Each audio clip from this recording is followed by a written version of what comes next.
Hi, I'm Doug. The worst time to make an HVAC decision. It's a story, but it's true. Some HVAC calls aren't really about equipment at all.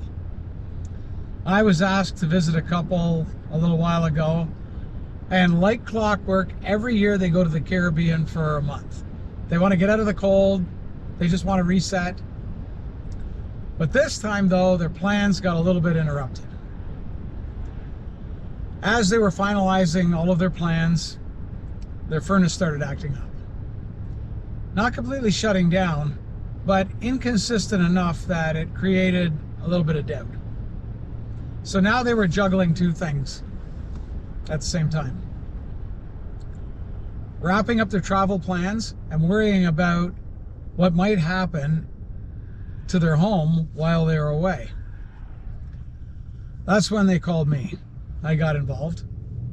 When I arrived, the furnace was still running, just not reliably. But the equipment itself wasn't the biggest concern in the room. It was the pressure. They weren't just thinking about heat. They were thinking about leaving their house unattended for a month, about frozen pipes, about getting the call while they're thousands of miles away. That's the worst time to make an HVAC decision. When something else in your life already has your attention, when timing is tight, when the decision feels forced instead of planned. They weren't looking for a quick answer. They weren't asking to be pushed. They wanted clarity. What was actually going on, what the risks were, what choices made sense before they got on the plane. My role in that visit wasn't to rush a solution. It was to slow the situation down.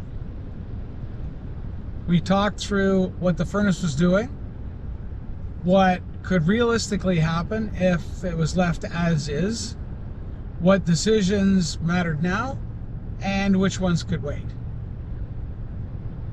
Because HVAC decisions made under pressure almost always feel heavier than they need to be.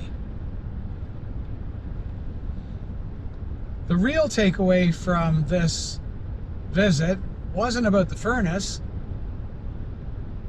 It was this. The worst time to make an HVAC decision is when life forces you to do it, when it's forced on you. The best time to understand your options is before comfort, timing, or travel turns into a stressful choice. So, plan ahead a little bit. I guess that's the moral of the story. Thank you for watching. Stay comfortable. Have a great vacation if you're going anywhere. But please stay tuned.